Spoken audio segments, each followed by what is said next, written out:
What's up, YouTube? How's it going? Today we are going to be working on the camper.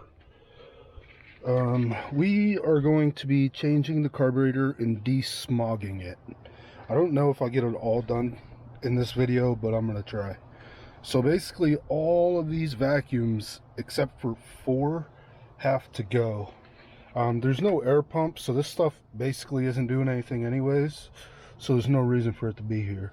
So I might set up a time lapse and start taking some of this stuff off. I know the choke on this is right here, but it's operated by water, so you have to drain some of the coolant out, which I've never seen in my life. But yeah, let's get started with that. Okay, so I'm an idiot. Time lapse didn't work because I guess I didn't hit the button long enough. But I got all this stuff deleted. I still have some more stuff to do, but it's about to get dark, so gonna have to wait till tomorrow. I don't know what to do about this yet. This is part of the evap system, but I think it's for gas tank venting, but we'll see. I don't know. We're getting her done.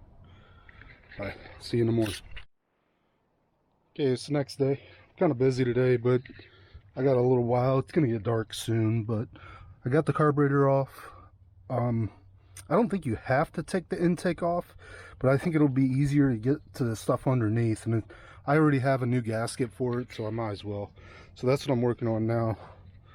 But I gotta pull this off for the brake booster, pull the coolant line, pull that wire, and I think there's like 8 bolts. And then we should be good to go.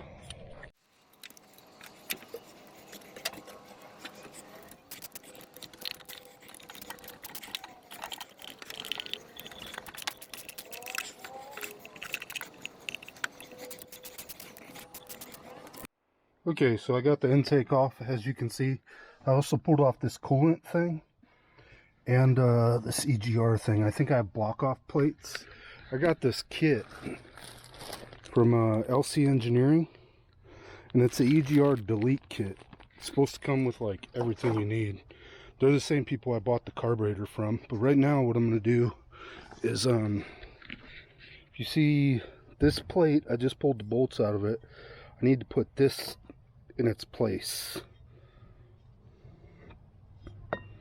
So we're gonna put silicone all the way around that and stuff, and yeah, let's get to it. Okay, so right now all I'm doing is test fitting. It says it comes with detailed instructions in almost every bag, and all the bags are separated and it has nice hardware and everything. I heard a lot of people talking smack about this LC Engineering place. LC Engineering Performance Toyota Racing, but everything I've gotten so far has been good. So we test fit it. Now I'm going to go back through and I got to scrape off the old gasket, and then we got some black silicone that we're going to put on there. Okay, I got this plate back, or I got this plate on, not back on. And yeah, so we'll see. I put silicone on it. I used ultra black, I think, which shouldn't really make a difference. All it is coolant. But okay, I gotta clean up. It's getting dark. So I got the intake back on. There's a block off plate here for the EGR. There's a block off plate here. This must be a universal kit because I got a bunch of block off plates that I didn't need. I can't get this out. That needs to be plugged somehow. But yeah, I'm gonna try and do that now. Try and get that out, or I might just plug it. I don't know. We'll see. Anyways, I'm gonna get back to it. The things have happened. I got the carburetor on. It looks amazing. Looks cool. Got all the vacuum lines. This connects to the air cleaner. But the one issue I'm having is this is an automatic transmission. So this is a lever that kicks down the gear. Say you mash it to the floor. This is what makes the transmission downshift, so you can pick up speed. It's not necessarily needed, but then your transmission's not going to downshift unless you do it manually, is what I'm thinking. And they don't have anything for this carburetor to hook this up, so without me making something, it's just not going to be able to be hooked up for now. But I don't know, kind of is what it is. But anyways, okay, it's the next day. I'm just gonna add this onto the video. The other video wasn't very long, so it's actually not raining. It's blue skies, kinda. So I wanted to show you guys this. This was round. So basically all I'm doing is beating it so that it shrinks down. Here and here I missed a couple of times. I don't care what it looks like as long as it functions good. And this won't harm it because all it's doing is making the pipe oval instead of round. As long as we don't flatten it, we're fine. But anything is an improvement from what it had. But you can see I got a beat on this some and probably here a little bit more. And then we'll try and fit it again. Okay, so this is what we're trying to do. See how we have this little gap up top? It's because it's hitting the steering box right there. That's why we're trying to bend it in.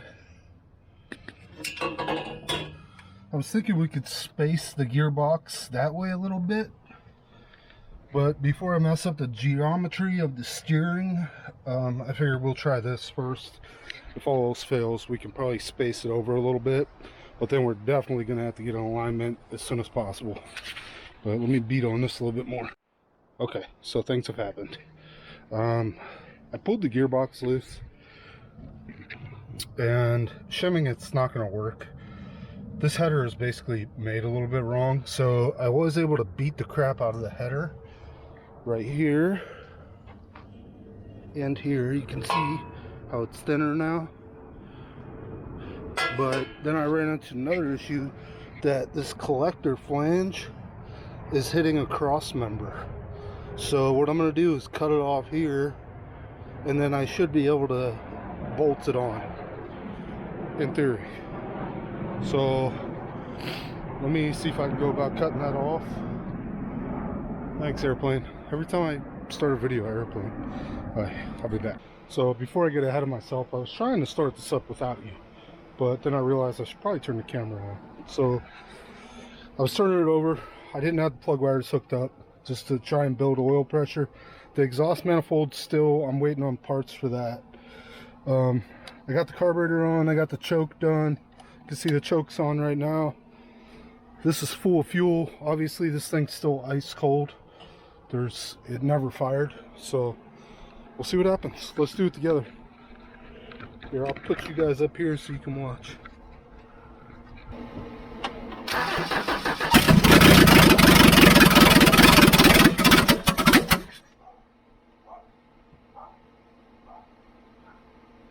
Alright. Well, we know it runs still. And that's with the new carburetor. It's a Weber 3236. Hell yeah. First start since I tore it apart. Alright.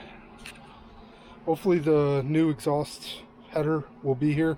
This one I bought from Speedlab, and I don't know if it's for a different vehicle or what. It said it would work on my pickup, but it just does not work. Nothing fits. I had to cut the collector off, had to beat in the sides of the pipes, so finally I just gave up and I ordered one from Holly. It's a shorty, so I shouldn't have any issues getting that one on. But hopefully, I tried to overnight that, so hopefully tomorrow we'll have it. Bye, I'll see you then. What's up, YouTube? How's it going? So stuff was done, things were accomplished, and I got some stuff put back together. So we got the new 2-barrel Weber carburetor. Then we got a new shorty header. I had to get rid of the other one because it just wouldn't work for me. I don't know. I adjusted the timing, adjusted the carburetor. Let's go and fire her up real quick. Okay, it's already warm. So this is not a cold start. Fires right up.